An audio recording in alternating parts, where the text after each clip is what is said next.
Bonjour les amis, j'espère que vous allez bien. Moi c'est Nietzsche le Catalan sur votre écran.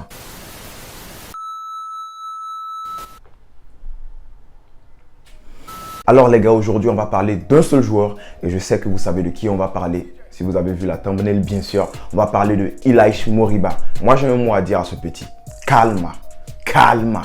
Calma, calma.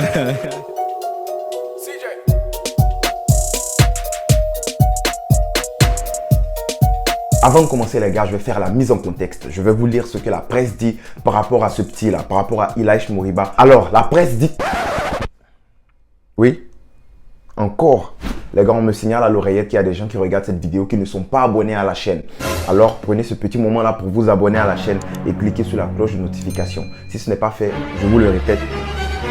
Ok, le FBI est derrière vous. Là, je vous dis, on rigole pas là. Donc, faites-le.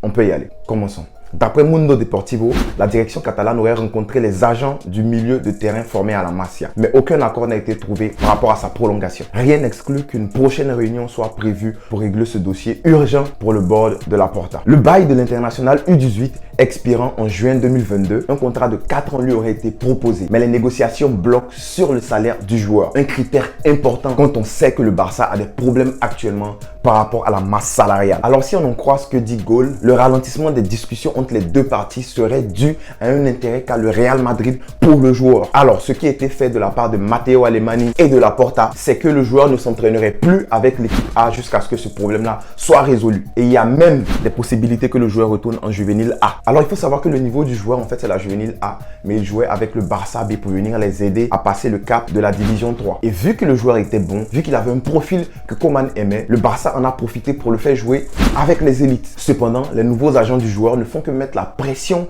à la Porta à un moment qui est très crucial. On essaie de réduire la masse salariale pour que tout soit parfait pour le début de saison qui serait dans quelques semaines. Mais c'est à ce moment-là que les agents de Ilaix Moriba mettent la pression sur la Porta pour élever son salaire. Alors moi, mon avis est que Ilaix Moriba est un joueur très talentueux. Il est un joueur qui a la carrure, il est un joueur qui a le potentiel, il est un joueur qui a déjà le physique. Et vous connaissez la suite lorsqu'on commence à dire il est un joueur, il est un joueur, il est un joueur. Il y a toujours un mec qui arrive. Donc mon mais, c'est que Moriba n'est pas le premier au FC Barcelone à avoir autant de talent et qui quitte le Barça. Si vous vous rappelez, il y avait le cas Xavi Simons qui a quitté le FC Barcelone pour un plus gros salaire au PSG. Mais Xavi Simons est toujours dans l'équipe réserve, si je ne me trompe. Il y a aussi le cas le plus récent de Take Kubo.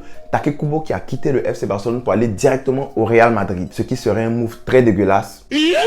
Mais on voit que le joueur a été prêté dans 2 différents clubs et ça ne va toujours pas. Take Kubo est en train de faire une descente aux enfers. Alors non, je ne suis pas en train de dire que c'est ce qui va arriver à Ilaix Moriba, mais je suis en train de dire que s'il ne fait pas attention, s'il ne réfléchit pas, il risque d'avoir des problèmes dans le futur. Parce que ce n'est pas le moment, ça risque de tourner très mal. Actuellement, le dossier qui est sur la table de la Porta, c'est de renouveler Lionel Messi, enfin, de passer à l'acte et de mettre sur la liste les 4 recrues, en plus de réduire la masse salariale. Moi, je pense qu'aucun joueur ne doit être au-dessus du FC Barcelone, au-dessus du club. La preuve en est que Lionel Messi a baissé son salaire, il a pris un pay cut pour aider le club. Donc ça ne serait pas le bon moment pour Ilaix Moriba d'aller en tête à tête avec le club pour réclamer un plus haut salaire. Vous ne pensez pas? Je pense qu'il devrait attendre peut-être 1 an, voire 2 ans et réclamer au club le salaire qu'il méritera. Il n'y a pas de problème. En plus, on voit très bien que la Porta, il adore les jeunes. Il demande toujours à Koeman d'utiliser les jeunes. Donc je ne vois pas pourquoi ce serait le moment de partir en tête à tête avec son club pour avoir un plus gros salaire. Alors vous, dites-moi en commentaire si c'est la bonne chose que Ilaix Moriba fait. Et que pensez-vous du fait qu'il ne soit pas retenu dans la pré-saison du FC Barcelone? Je veux dire, il a été mis à l'écart. Dites-moi ça en commentaire, je vais être content de lire vos commentaires et d'y répondre bien sûr. Alors moi, je vous dis à bientôt pour une prochaine vidéo. N'oubliez pas de vous abonner si ce n'est pas encore fait